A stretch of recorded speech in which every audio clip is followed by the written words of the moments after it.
Hello and welcome to this week's edition of TV POV. Hello. I'm Melissa from theteleVixen.com. And I'm Jen from also theteleVixen.com. There is a ton of news this week, so we are going to get right into it. It's TV network upfront week, so it's when all of the networks are presenting their upcoming 2014-2015 lineups to the advertisers, letting them know what they can buy commercials during. So it's the time of year when the most cancellations and renewals and new series pickups happen. So yeah, let's get started. Yeah, okay, so let's start with ABC. And some of the stuff we've known a little bit before, like this is the first year that I've pretty much all of the renewals and most of the cancellations were announced even before the upfront. Yeah. But, it's good to go over this stuff. So let's start with the new series that they picked up. So they picked up Marvel's Agent Carter, which was a surprise because this is one I really didn't know was even happening at all. I had heard some people were kind of saying, wouldn't it be awesome to have this as a series? And the next thing you know, it is a series. Yeah. Although I kind of fell off of Agents of S.H.I.E.L.D. this year, Yeah. I just couldn't get into it. But I heard it got better, and I think it's going to be one of those ones that to marathon might be good. Yeah. So I'm going to do that over the summer. But what really excites me about Agent Carter is having a superhero comic book franchise that has a female lead. Right, and for those of you who don't know, Agent Carter was Captain America's love interest in Peggy Carter. Yes, in the first Captain America, and then she was an old lady in Winter Soldier because it was a long time in the future. I personally don't know how I feel about this one because I wasn't that interested in her character necessarily, but I'm excited to see that they are expanding that world on ABC. Yes. So the same kind of, they'll be able to communicate and deal with each other and possibly cross over or whatever. Yeah. And I like that they're all called Marvel's this, Marvel's that. Yes. I think that's the deal that they worked out. I think that's really good, really smart branding. Yes. That's a big one. They've also picked up How to Get Away with Murder, which is a new series from Shonda Rhimes. Yes, and in fact, it's on Thursdays along with Grey's Anatomy and Scandal. So they're now calling. I think there's a debate as to whether to call it Thurzonda Day or Shonday? Shonday or That's what I would go with. Yeah, something like that. Anyway, so it's all Shonda Rhimes all the time on Thursday nights. Yeah. This is different, though. I mean, she fell off for a bit before Scandal because she kind of had a lot of flops and no one was really excited about Private Practice, but Scandal has kind of put her back in the I'm really cool again category. And this one is about a professor who teaches Criminology 101, which she calls How to Get Away with Murder. Okay. You know how they have those classes where you have to plan the perfect murder? It's kind of like this. So her students are all trying to impress her, and I'm not quite sure, I think they actually do kill somebody. Have to cover up the murder. At least that's what it seems to indicate in the trailer, which was kind of interesting, not very typical Shonda Rhimes, and it stars Viola Davis from The Help. So there's some hope. I guess I'm saying there's a little bit of hope for this. I just do not like Shonda Rhimes' style. I've tried watching all of her series, and I know people who love everything she does.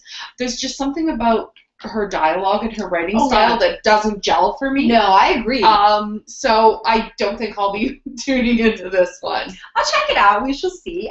There is one picked up called American Crime, which stars Timothy Hutton and Felicity Huffman, and it tells the story of their daughter was murdered and sexually molested and then murdered,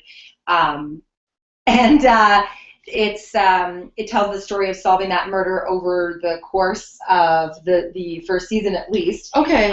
So kind of a killing vibe, but it has more racial undertones because it's blamed on a Mexican American kid, and or it's supposed to be an illegal immigrant who did it. And so from the trailer, from what I can gather, it's sort of a sweeping crime drama that is more like Crash a little bit with the racial undertones. So that's American Crime, I guess. I mean, Felicity Huffman and Timothy Hutton, that's some great. That's a really good casting. I mean, Felicity Huffman's fantastic. Yeah. Timothy Hutton, he was just recently, wasn't it on Leverage? Yes. Yeah. Yeah, he was. Mm-hmm. Then there's a really weird one called The Whiskers. Yeah, I heard about this one, and I don't know. So it's about somebody, potentially aliens, some invisible but real force. Yeah. Who whispers things to little children, and everyone first thinks, oh, it's just their imaginary friends, but then they get little children to do all these things. Now, children are creepy enough. I know, right? But what I found really weird about the trailer was that it starts off kind of more like, you know, just creepy horror film a little bit. There is a kid in the trailer who you know, her mom thinks she has an imaginary friend, and she calls her mom into a treehouse. She tells her to stand on an X, and then her mother falls through the treehouse and dies because the whisper person, alien, set the mother up to die. So at first it's like a personal kind of story, and then it becomes about, somehow it leads into like they're trying to take over Earth, and it involves the president, and it really kind of ballooned there in a really weird way. So how do they get that into the pilot? Like I'm just a little bit, the scale feels a little off, like I'm not quite sure. You know, I think it actually might work as kind of a creepier, like smaller scale thing that might be growing, but you know, they were like, this could be the biggest threat we've ever faced, Mr. President, and I went, what? I just, you know, it's a little, very strange. Yeah. We've also got one called Forever, which is from what I understand, is it a coroner or something along those lines? Yeah, the people who work in the morgue. Yeah, so like an undertaker coroner who's undead himself. Well, he's not undead per se. I think he can't die. It stars Ian Griffin. I always mispronounce his name. The guy from The Ringer and the first Fantastic Four. Yes. Owen. And probably I think they say it. Yeah, it's spelled strange. IOAN. Yes, like an ion. That's why I think I think they say it Owen. Yeah. I think. It's like a science. Don't quote me on it. He was also in Horatio. Yeah, I was going to say, he's been in better things than the two that I just mentioned, but I can't remember. Yeah. I'm sure he doesn't want to be remembered as the guy from the Fantastic Four. No. He can't die. And in the pilot, in the trailer, you see him get in a bus or train accident and then get hit by a car. And he is able to identify all these things that happen to people to kill them, because I suppose he's dying all the time. What I don't get is, I get that he can't die, but why does he keep dying why does he keep getting in things that would kill him? How many of those things do happen to you on a daily basis? Is he also attracted to life-threatening accidents? Because it's a little weird that you would like end up in a crazy car crash and then also end up in a crazy train crash. Yeah. That part was like, okay. A little out there. Yeah. Yeah. I don't know. I'll have to reserve my judgment until I see the first episode. Yeah. The other one that I was mildly intrigued by because of the casting and because of the showrunner is Selfie. It's Emily Kabnick, who did, which we'll be talking about shortly, the now canceled Suburbatory. Yep. That I love. Starring Karen Gillan, who was Amelia Pond on Doctor Who, and amazing. She's in the upcoming Guardians of the Galaxy film as well. It's kind of a retelling of the Pygmalion, My Fair Lady, Eliza Doolittle, Henry Higgins story. So, I mean, I have to say it up front, I'm not a big fan of My Fair Lady. I mean, I watched it as a kid and it was fun, but it's not one of those ones that I keep revisiting. No. This is a modern take on it with a girl who is so self-obsessed with like her online image that her in real life people skills are not the greatest. She's not empathetic. I watched the trailer for it, and I don't know. I love the casting. John Cho is in the Henry Higgins character, and the names are almost identical. Like, I believe she's Eliza Dooley, and he's Henry Higginbotham or something like that. So they're really going right on the nose with it.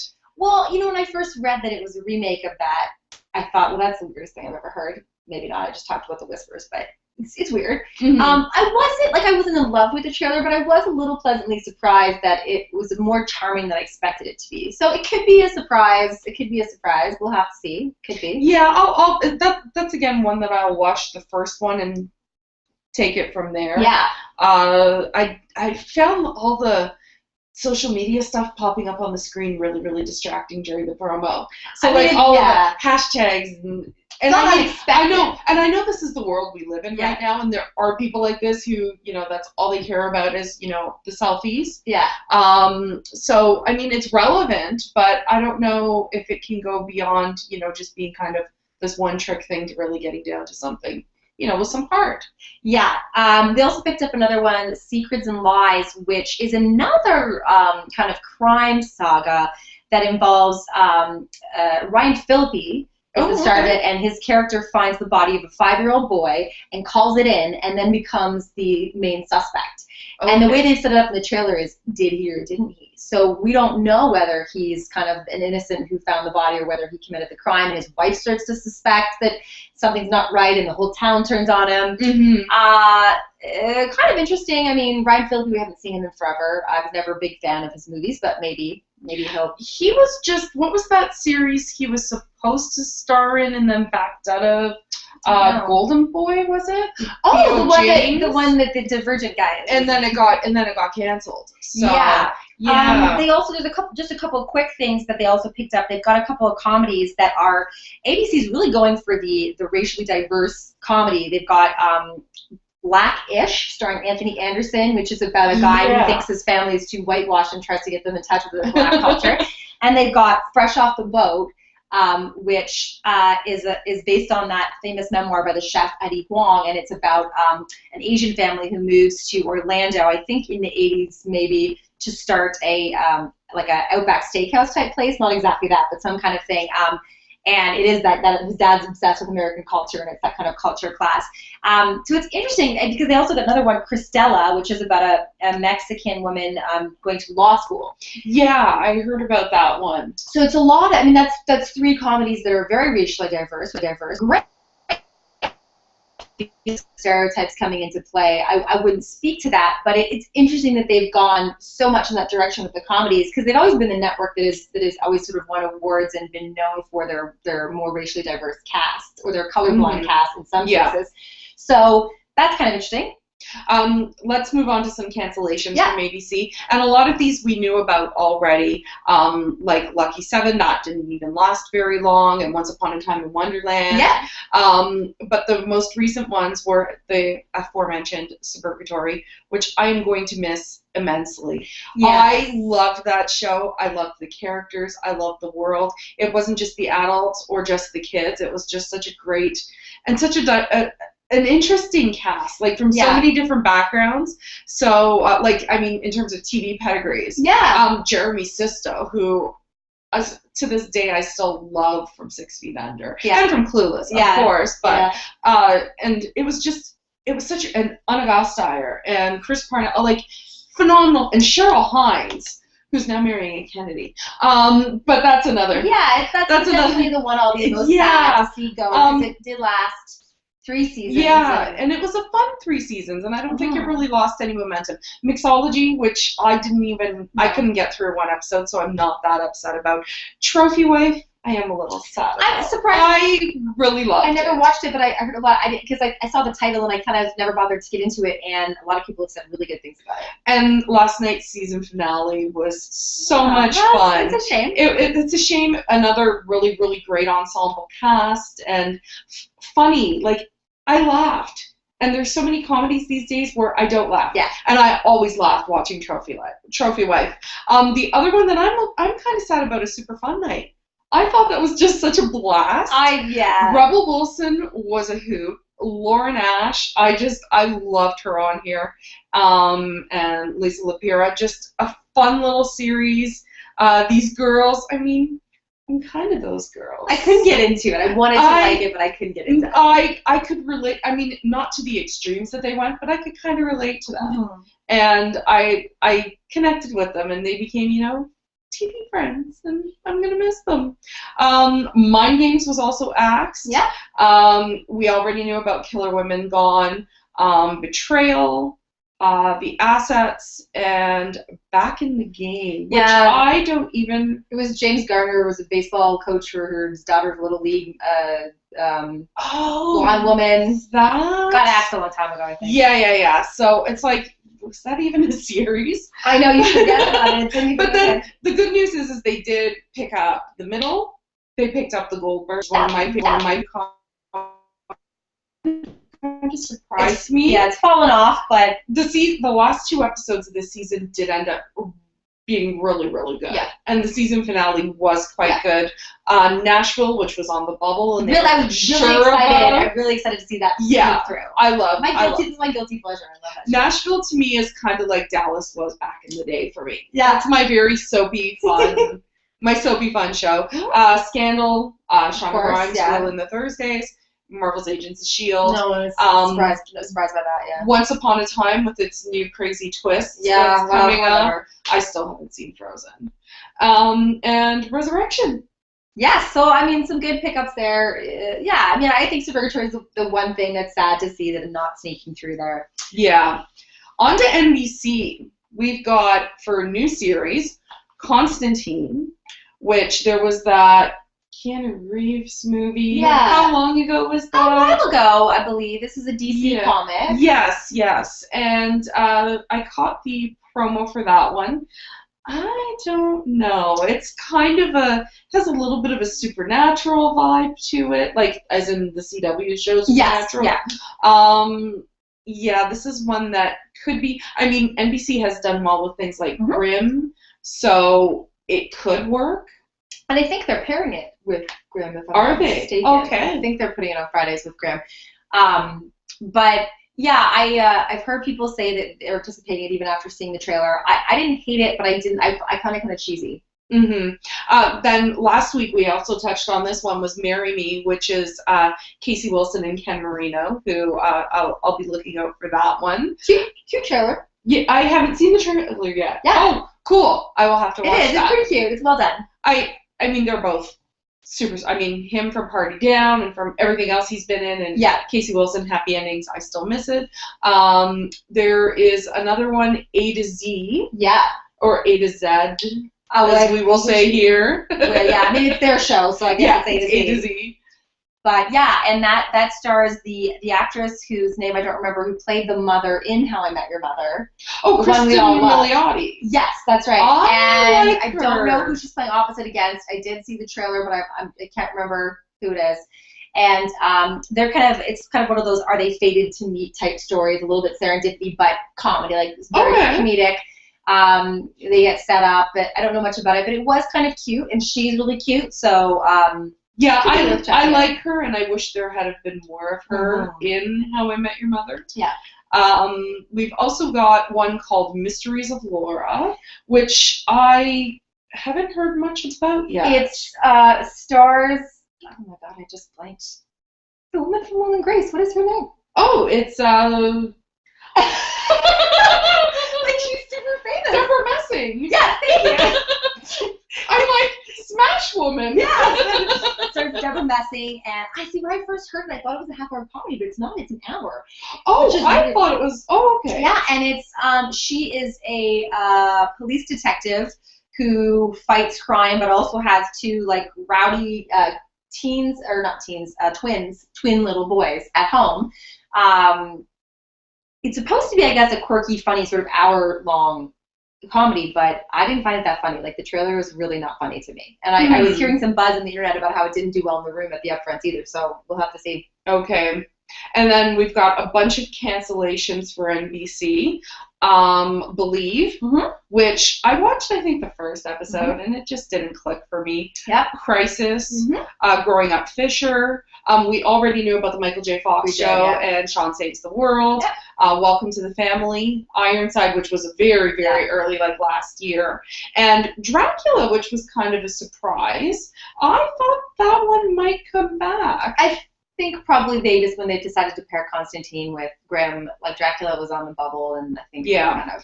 And then the 2, I'd say, biggest cancellations on NBC were Revolution and Community. Yeah, neither of which is surprising, but I guess I'm ready to see Community go at this point because it's been on the bubble for so long, and I guess I feel like I kind of felt that way a little bit with Chuck as well, that I was grateful for every season I got because every year it's like, is this coming back? And it's you can't come back from the dead that many times before you accept it. I actually am going to be more sad about Revolution just because I know the ratings really fell off, but I was still really into it, and now I won't get to see what happens. So that one, I guess, bums me out a little bit. I'm a little bit behind on Revolution at the moment. I think I'm about 4 episodes behind at this point.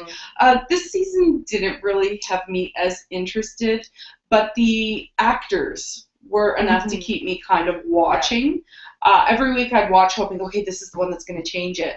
And it kind of didn't. So I'm not sad to see it go. There's people on the series that I'll miss seeing every week, but all in all, it's not a huge heartbreak for me. Yeah.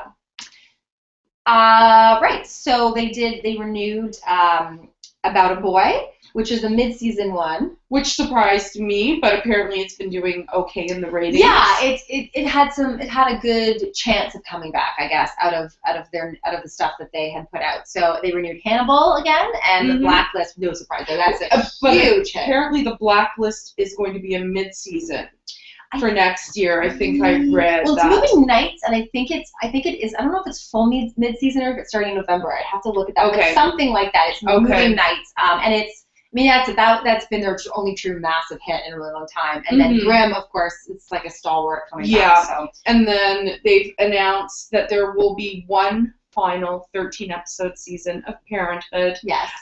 There was intense negotiations. There were pay cuts with the cast. Such a big cast and so talented. It must cost them a fortune. But worth every penny. It is, but worth every penny. The ratings have never been there, so I can understand from a network perspective why it's always been really tough to negotiate. But from the perspective of, it makes me feel again. Yeah. They did the right thing. If they had just canceled it without closing off that story, it would have been horrific. But they did the right thing. They brought it back for a truncated season. I'm happy with that. I get closure. Yes. And I'm okay that they're not willing to spend beyond that. Yeah. That I'm okay with. And then Parks and Recreation will be coming back for its 7th and final season. It'll be coming back mid-season, and with the little time jump, I guess. Yeah, we'll get to see where the time jump left off, and I think that's a good decision too. It'll keep its. I think it's going to be strong until the end, and it won't have time to kind of fade away. So.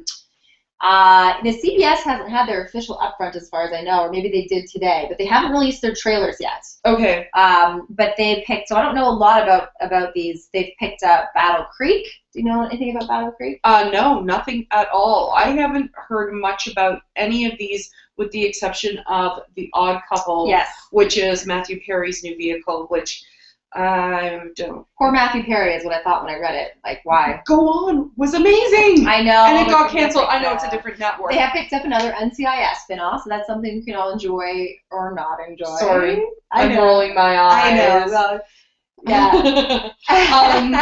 Yeah, but there's The McCarthys, which is a comedy. Yeah, I was reading something today that they actually had put it forth as a single camera comedy last season, and they retooled it as a.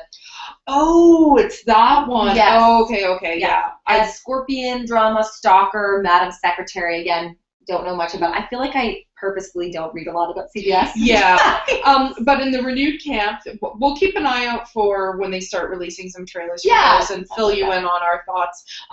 From the renewed camp, The Mentalist, of course, Two Broke Girls, which we pretty much figured, The Big Bang Theory, Blue Bloods, Criminal Minds, Elementary, The Good Wife, and Person of Interest, which I'm catching up on over the summer. I wasn't crazy about the first season. Oh, I loved the episodes I've caught since then have intrigued me, and this summer that's my project. Yeah. I'm catching up on Person of Interest. I love what I've seen. I mean, I know what's happened on it. Yeah, I guess. But I think I want to go on that journey. Yeah. Well, I think the biggest news is what they didn't pick up, which was the How I Met Your Mother spinoff, How I Met Your Dad. There was a little bit of uproar over that. Personally, I don't think it's that big of a deal. No. And I feel like mostly because How I Met Your Mother had run its course, and by the time it ended, it needed to end. Yeah. And to then do How I Met Your Dad, which will already be sort of a watered-down version of How I Met Your Mother, it feels like maybe CBS made the right choice. For whatever reason, I feel like it wouldn't have been a necessarily big ratings hit. I don't think it would have satisfied people as much as they think it would have. So yeah, I'm not super sad about it. The one thing I'm excited about is that it's now freed up Greta Gerwig to do something cool. Hopefully, maybe one of the cable networks can pick her up for something. And the CW, I guess. Oh, sorry. You know what? there's just some cancellations we should mention for Oh, CBS yeah. first. One that I was kind of surprised because I thought it was doing okay was The Crazy Ones. It was doing okay, but okay for CBS is not okay for anyone else. You know, Okay. they have a much higher standard, and if that show were on NBC, it would be like super hit. But Yeah. they have, they have their bubble comedies because they've got their comedies they renew no matter what, and that one bit it, and it's definitely the one I'm the most sad to see go. Yeah, and then Intelligence is gone. Yeah. Bad Teacher, which lasted, 3 episodes? They didn't give it 4 much of a episodes? chance, no. There was very little marketing behind it, and it actually had some charm. Yeah. It had potential. Friends with Better Lives that I could barely get through an episode of. It was terrible. And Hostages, which I thought was only supposed to be a limited series. It was, anyway. yeah. They let it run out in the fall, 13 episodes. But if it had been a success, of course they would have found a way to bring it back. Okay. But it wasn't, and they didn't. Okay. So the CW, they haven't had their official trailers or anything released as far as I know. Although just before this started, they released a teaser for The Flash in which. I'm so excited. Basically, Arrow challenged the Flash to like a "Can you catch my arrows" contest or something. It was fun. It was cocky. Stephen Amell, and I mean, there was a lot of doubt when he stepped into the role of Oliver Queen. So knowing that it's kind of the same camp behind it, I'm confident that this will probably be a good series. I know that Grant Gustin, I mean, we don't know him from much other than Glee. I mean, I don't know him from much other than Glee, but his few appearances that he's made on Arrow this season, he's been charming. Yeah. And so I'm excited for this one. And by the way, I love the musical choice in the trailer. I know I'm going to get a lot of flack for that from some of my friends and family who make fun of me for liking that band, but hey, 30 Seconds to Mars. Yeah, I'm gonna make fun of you after this. Yeah. She's one of them. Yeah. So, and then I, Zombie, which is by Rob Thomas. Yeah. I'm very excited for that zombie comedy. About, I believe it's a girl who works in a morgue so she can get her the brain she needs. You know, why not? Work in the morgue, eat your brains. And Rob Thomas, we love Rob Thomas. On TV. The Messengers, I don't know much about that, and Jane the Virgin, which is a remake of a telenovela, I think, about a woman who is a virgin and somehow gets pregnant. Okay. Right, but it's cute. It's like, I guess it's like, kind of like, yeah. Okay. Ugly Betty was a telenovela, so we'll see. Yeah. We'll have to see. What they did pass on, which was kind of interesting because I thought this was pretty much a shoo-in, Yeah. was the Supernatural Bloodlines, the Supernatural spinoff, which I heard that kind of the backdoor pilot they did wasn't received quite so well. When they tested it, only a third of the audience thought it would be worth pursuing, and that probably had a lot to do with it. I personally always thought it was a terrible idea. The show is in its 9th season right now, and it works because of those 2 leads. That's really what drives that show. I just think it's a weird thing to do, and it's reeks of desperation. Like, I don't have anything else going on. What can I spin off? Yeah. I'm actually very happy that they passed on it. Yeah, I'm still on season 4 of Supernatural, I think. 4 or 5, something like that. Oh my god! I just started watching a couple years ago. So you're doing okay. So, CW renewed a few series as well. Yeah. Very surprising, Beauty and the Beast. How did that happen? But I'm fairly certain that was picked up because internationally it does very well. Yeah. It films in Toronto, so the production costs are lower. So there's got to be a math reason why it was picked up. I know it has an insanely passionate following. Oh my God. Very, very devoted, dedicated fans right around the world. Really? I don't Yes, in Europe it has a massive fan base. Wow. So while it was kind of surprising because they shelved it right now, it's not airing again until the summer. I guess it does well enough internationally that they're bringing it back. Heart of Dixie, which I'm happy about. Of course, yeah, it was pretty. It was expected that it would probably get picked up, but none of their shows do that well, so it's very hard to tell. Like, what, half a dozen of one, half a dozen of the other. Yeah, and then The 100, which was kind of a surprise. It's been really well received from fans and critics.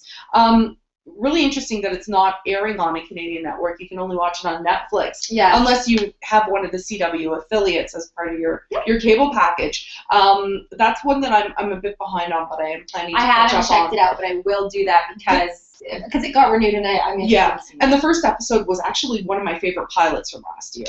Onto the cancellations, and the first one I am so sad about, which let me say up front, I never liked Sex in the City. But the Carrie Diaries, for some reason, it spoke to me. I loved the show. I loved the characters. I loved the world. I loved her discovering herself and, what her strengths and her weaknesses were as a writer, and also, what happens in her life that influences it.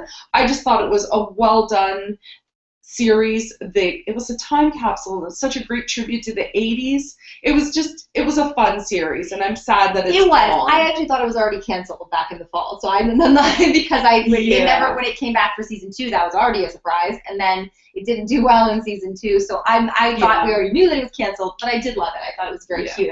I think I grieved it already, and came to terms with that. The Tomorrow People was also canceled, which lost me about halfway through. It had potential, but it just wasn't going there in the time that I was watching it. I heard that things got really good toward the end of it, but I think it was too little too late. No more ML Wednesdays. Yeah. Only one ML for us now. Yes, but hey, maybe there'll be a role for Robbie on Arrow or something.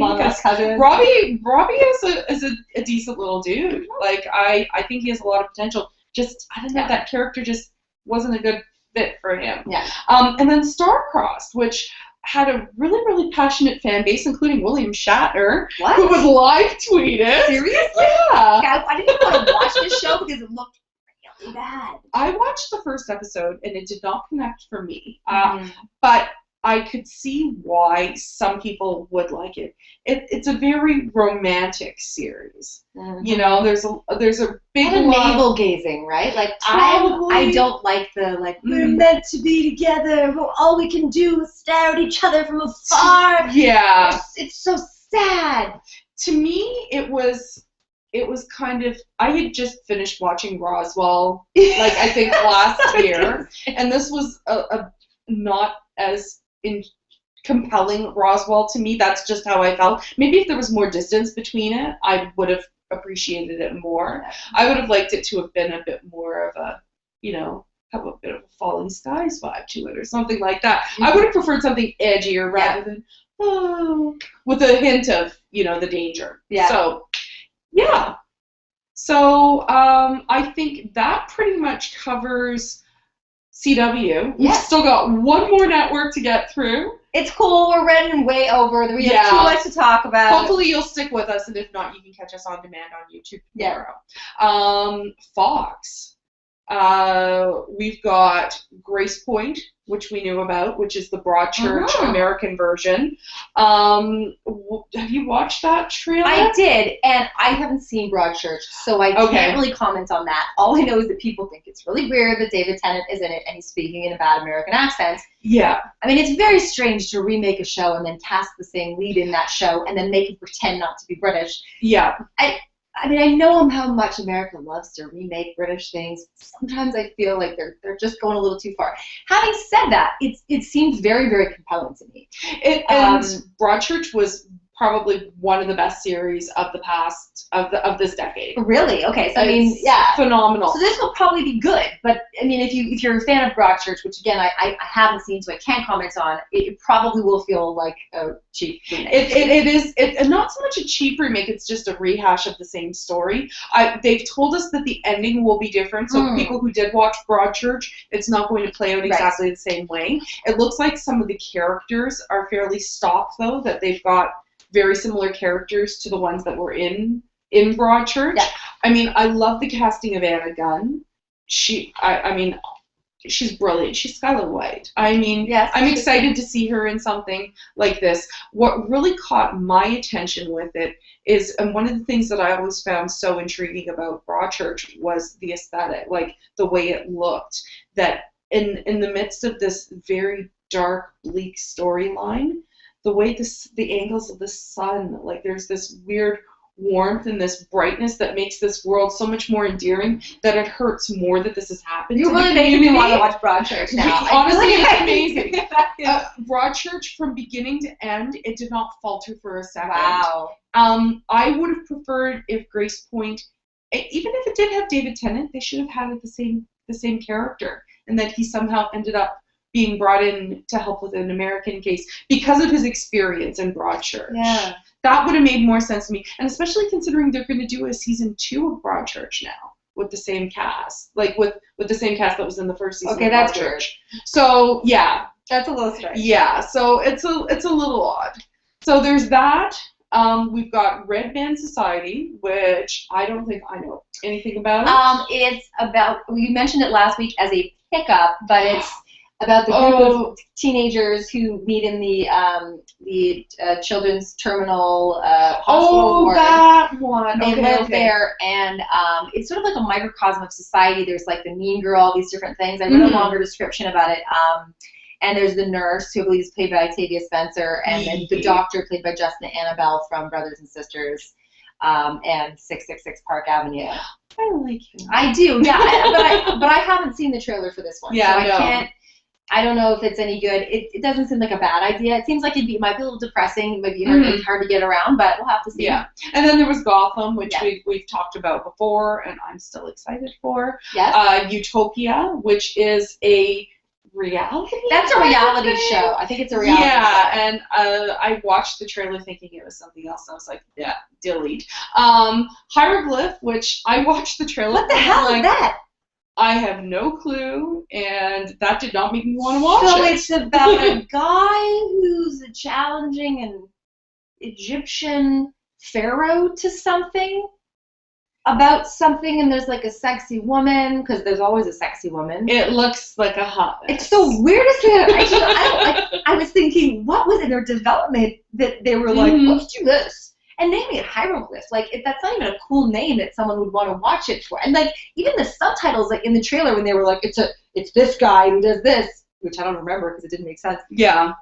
And the words didn't even make sense. Yeah, I have no idea what it's about, except that it's very Egyptian. I have zero interest in this one. And then Empire, which is Terrence Howard and Danny Strong and is it Lee Daniels? Yeah, Lee Daniels is directing, and Danny Strong is writing, and he wrote The Butler as well. I believe. And then you've got Terrence Howard in the lead. You've got Taraji P. Henson in the as sort of a co-lead, or like a secondary character. And then it's, as we said last week, it's about a guy who finds out he has ALS and he's 3 years to live. He's the head of a big hip-hop empire, and he has 3 sons, and he is trying to figure out which one he's going to leave the business to. He's got his hardworking, should leave the business to son, who actually is in the business. He's got his middle son, who probably the audience wants him to leave the business to, super smart, but happens to be gay, and in the hip-hop world, not so great. And he's got the youngest son,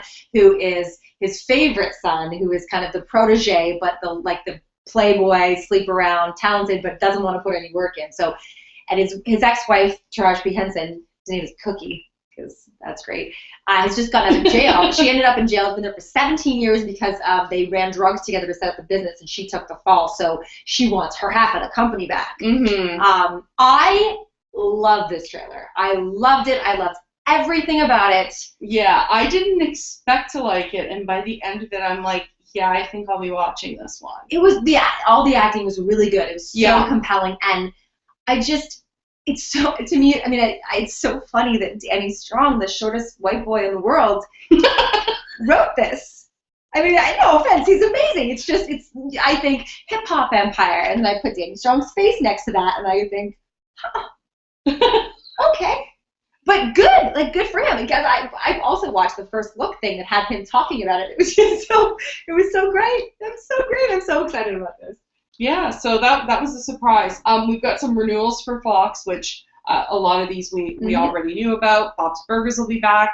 Bones, Brooklyn Nine-Nine, Family Guy, which will never end. They canceled it once. I don't think it will ever get canceled. No. The Following, which lost me this season. Yeah, definitely. So I don't know how they're going to keep that one going. The Mindy Project, which I'm so thrilled about. Yes, so thrilled. I love my Mindy fix every week, and the way that I think I touched on it slightly. Perfect season finale. Yes, amazing. You did, finale. yeah, and yeah. I actually haven't watched that season finale yet because I'm behind. No, I'm going to. I'm behind, but that one is fairly low rated, and so I'm always happy when they put faith into it and renew it. And then New Girl, which kind of lost a bit of steam this season, but I'm behind on that too. So yeah, and Sleepy Hollow, which now I believe they've decided on 18 episodes for it. Mm-hmm. So, because I think last week they had added an additional 2, and now I think it's 18.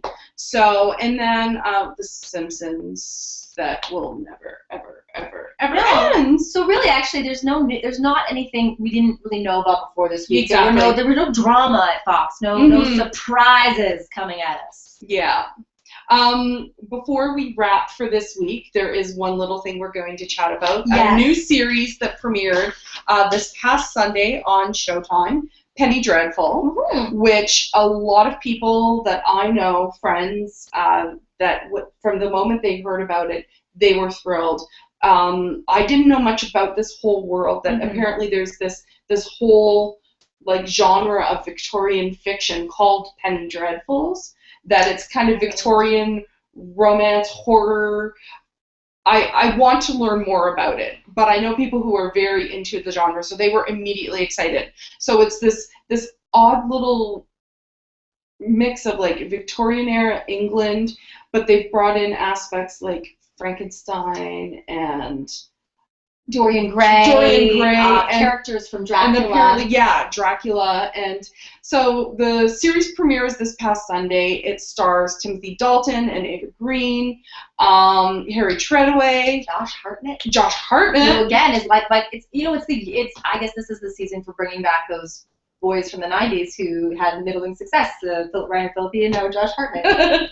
So we both saw the series premiere. What did you think of it? Because I know that you're not the biggest fan of the macabre and kind of the dark and twisted. It depends. Yeah. I kind of found it boring. I didn't feel like a lot happened in it, to be honest. That was, they had their gory moments, and it started off with a bunch of action, but it dragged for me. It dragged a lot. It was a lot of style, and I didn't feel like there was a lot of substance. It was, it was very strange. I couldn't get into it, and this stuff that, like, for example, there's a whole plot line with Victor Frankenstein, and I just found it boring, so boring. It's just about, it's retelling of Frankenstein a little bit. He's brought this guy to life who doesn't really look all that scary, so it's not, he's just he looks kind of like a sweet little lost monster. Just happens to have like zipper, not zipper, he's been reassembled. Right, thank you. Yeah. And that really bored me. That bored me a lot. I want to know what the point is, I guess. What were your thoughts? I actually kind of liked it. I do understand it was a little bit slow, but they were establishing things. And what really, really caught my attention were the little Easter eggs here and there, like discovering that this is Victor Frankenstein and what he's doing. There's also a moment where one of the big things is Timothy Dalton's character, his name, I'm drawing a blank right now, because they don't actually say any of these characters' names till about halfway through. Yeah, that's right. At one point... Except Ethan Crane. Not Ethan Crane, that's the guy from Passions. Ethan something. Randall? No, that's an actor. I don't know. I'll have to look it up. So there's a scene where Timothy Dalton, he's looking for his daughter, and this is how they kind of enlisted Josh Hartnett's character into the fold, into this whole crazy world. And he thinks he sees her at one point, and he says, Nina? And I was like, oh, yeah. Like with Dracula Mina. Yeah. So like little things like that really got me excited. The imagery was super, super creepy. Some of it was even a bit extreme for me, like very, very gory. But in kind of the world they're inhabiting, I mean, we have to keep in mind this is like the era of Jack the Ripper, and I really love that there's the headline, you know, is Jack back? Because they think one of the creatures. I mean, they're tracking a lot of like vampire-like creatures. There's supposed to be this other half world that they called it. I can't remember the name they called it, but that's, you know, where these lost souls come from. And they've in the pilot they've been sort of ripping apart. They ripped apart one family. They ripped apart another woman. And the papers, of course, think maybe it's Jack the Ripper. Yeah. I did find that cool. I liked that connection. Yeah, so that was interesting. Yeah, I think it's a really neat little fusion of, you know, like some history with some literature and with, you know, kind of this whole pop culture, like not pop culture, but, you know, this whole, I don't even know how to explain it. It's just got this really neat little fusion going on, and I'm excited to see more. I want to know more about Ava Green's character. Like, what exactly is she? Is she a witch or some type of a seer or something like that? The scene with the cross and the spiders was, I mean, I'm not squeamish around spiders, but that was pretty darn creepy. Yeah. Yes. Yeah. You know, the casting was really good. I will give them that. Timothy Dalton was great in it. Eva Green was great in it. Personally, for some reason, I find her very annoying. And I think that's because she can't not look creepy to me now. She's such a creepy looking woman. She's very gorgeous, but in a creepy way. Like, you just look at her and you think, witch? She's a witch. It depends on the role. Like, she was great in the James Bond flick she was in. That was before she became the essential creepy woman. Yeah, that was before she did Mortal Instruments, wasn't it? Well, and the really bad Tim Burton one with Johnny Depp. Okay. We're making Dark Shadows. Okay, yeah, I've never even seen it. So, but it did really well. It was one of the best rated dramas on Showtime since the launch of Dexter. So I think it's going to do well for them, and people are excited and talking about it. And even the ones who were like, well, you know, the first episode wasn't amazing, it was interesting enough that they want to know more.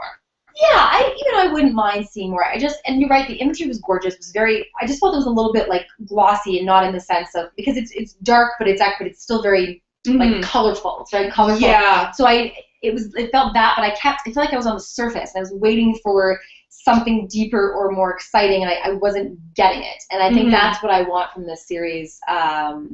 You know, I mean, I would check it out. I don't know if it would ever totally be my thing. I don't know if it would have been my thing to start with, but that's usually okay. I just found it a bit of a drag to get through it, I think, which is never really a good sign. That was the only thing that needed more action. I'm definitely in it for the season. Jen might give it another try or two. So I think that wraps this week's epic episode of TV POV. Thanks to all of you for tuning in and for sticking with us. As always, if you want to get in touch with us before the next episode, you can reach us both on Twitter. I am at the Televixen. And I am at Kit Couch Potato, K-I-T, a couch and a potato. Perfect. We've got another episode coming up for you guys next week. Subject matter TBD. I think we will be talking. We didn't want to do it tonight, the Arrow season finale. For those of you who are on the West Coast, we don't want to spoil anything, so we will chat a bit about that next week. Yes. And a few more shows. We'll see what else maybe. Maybe some really cool new trailers will blow us out by that point. Exactly. And maybe we'll do a little lead up to the ATX festival in Austin that we will both be attending, which will be super exciting. So thanks again. Take care, and we'll see you all next week. Bye-bye.